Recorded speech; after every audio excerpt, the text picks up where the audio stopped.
Good morning everyone, welcome back to my channel Jency Telugu mom. Saturday రోజు ready అయ్యి పూజతో మా రోజుని అందంగా స్టార్ట్ చేసాం.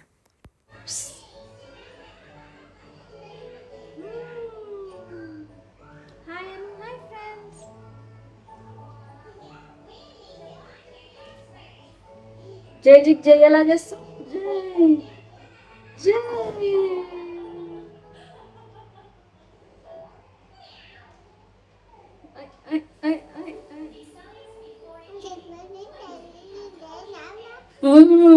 చెప్పు. నేను పొద్దున్నే లేచా, బ్రేక్ఫాస్ట్ చేయొచ్చా, స్నానం చేసుకున్నా, దేవుడికి మొక్కినా, గుర్తు పెట్టుకున్నా కదా. జైజిక్ జై ఎలా చేసినావు? జైజిక్ జై ఎలా చేసినావు చెప్పమ్మా. జై ఎట్ట చేసినావు? జై అట్ట చేసినాడు. అలా మా నిర్వాణ్తో టైం స్పెండ్ చేస్తున్నా. ఈరోజు పూజ చేశాను కదా, దేవుడికి జై చెప్పగానే వాడు కూడా క్యూట్గా చేతులు జోడించి జై చేస్తున్నాడు. హైఫై కూడా ఇస్తున్నాడు. ఈ మధ్య తన మాటలు కూడా కొంచెం కొంచెంగా అర్థమవుతున్నాయి. ఏమన్నా కావాలంటే వాడి స్టైల్లో అడుగుతాడు. ఇలా తన గ్రోత్ని రోజు చూస్తుంటే చాలా హ్యాపీగా అనిపిస్తుంది. ఇంకా మా పూణేలో మాత్రం వర్షాలు దంచి పడేస్తున్నాయి. గత 3-4 డేస్ నుంచి కంటిన్యూస్గా రెయిన్స్ పడుతున్నాయి. ఇంకా మధ్య మధ్యలో పవర్ కట్స్ కూడా అవుతూ ఉన్నాయి. దానివల్ల మా డైలీ రొటీన్ మొత్తం డిస్టర్బ్ అయిపోతుంది. మార్నింగ్ ఎర్లీగా లేద్దాం అనుకున్నా కూడా కొంచెం లేట్ అయిపోతుంది. ఎర్లీగా లేచినా మేడు వర్షం వల్ల లేట్గా వస్తుంది.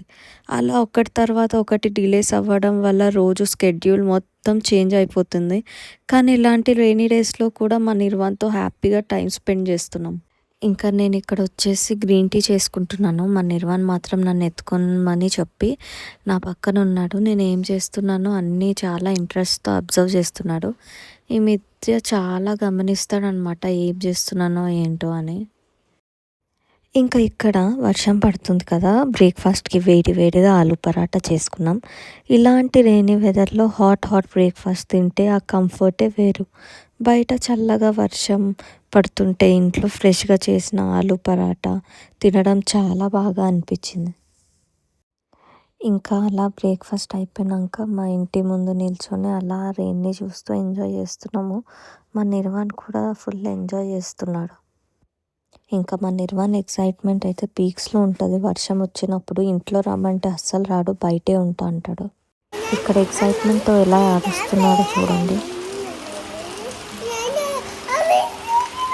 ఇంకా నేనైతే లంచ్ కోసం పులావ్ చేసుకున్నాను. వెజిటేబుల్ పులావ్. ఆయిల్ హీట్ చేసి హోల్ గరం మసాలా వేసి ఆనియన్ వేసి ఫ్రై చేశాను. ఆ తర్వాత tomatoes, curry leaves, ginger garlic paste ఇంకా సాల్ట్ వేసి మంచిగా కలుపుకున్నాను. ఆ తర్వాత వెజిటేబుల్స్ క్యారెట్, గోబీ, పీస్, బీన్స్, ఆలు వేసి మంచిగా కలిపేసి ఆ తర్వాత ముందుగానే రైస్ కడుక్కొని పెట్టాను. అదే రైస్ అంటే వేసుకొని ఇంకా మనకు కావాల్సినంత వాటర్ వేసుకొని పైన కొత్తిమీర వేసి మీడియం ఫ్లేమ్ మీద కుక్కర్ పెట్టేశాను. ఒక 2 విజిల్స్ అయినాక ఇంకా పులావ్ ఈజీ అండ్ సింపుల్గా రెడీ అయిపోయింది.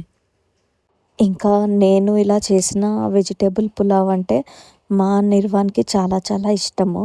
వాడి కోసమైనా వీక్లీ వన్స్ చేస్తాను నేను పులావ్. ఇంకా వాడి కోసమని నేను రైస్లో గ్రీన్ చిల్లీస్ వేయను అనమాట. వాడు తినడని కారం అనేది ఇష్టం ఉండదు వాడికి. సో వాడి కోసమని మేము కూడా గ్రీన్ చిల్లీస్ వేసుకోము రైస్లో. ఓన్లీ హోల్ గరం మసాలా ఉన్న స్పైస్తోనే తింటామన్నమాట. ఒక్క చిల్లీ వేస్తే కూడా వాడికి అస్సలు ఇష్టం ఉండదు. సో అందుకే మానేసాం మేము కూడా. నేను తినిపియొద్దంట మా నిర్వాణ్కి. పెద్దగా అయిపోయాను, నేనే తింటామమ్మా అంటున్నాడు గుడ్ బాయ్ లాగా కదా రాజా. ఇంకా నేను ఇక్కడ లంచ్ చేస్తున్నాను. ఇంకా సాటర్డే రోజు వ్లాగ్ ఇంతే. నేను యాక్చువల్గా సండే కూడా షూట్ చేసి వీకెండ్ వ్లాగ్ లాగా అప్లోడ్ చేస్తాం అనుకున్నాను. బట్ సండే రోజు అస్సలు పవర్ కనెక్షనే లేదనమాట మాకు. డ్యూ టు సివియర్ రెయిన్ఫాల్ చాలా ఫ్లక్చువేట్ అవుతుంది పవర్ ఉన్న. ఇంకా నేను సాటర్డే రోజు ఈవినింగ్ డీమార్ట్కి వెళ్ళి గ్రాసరీస్కి వెళ్ళి కూడా వచ్చామన్నమాట. అది నేను లాస్ట్లో క్లిప్ యాడ్ చేస్తాను చూడండి. ఇంకా ఈరోజు వ్లాగ్ ఇంతే. మరిన్ని వీడియోస్కి లైక్, షేర్ అండ్ సబ్స్క్రైబ్ చేయండి. బాయ్. ఇది వచ్చేసి డీమార్ట్లో చాలా చిన్న క్లిప్ తీసాను. మా అమ్మ లిప్ బామ్ ఎలా పెట్టుకుంటా చూపి.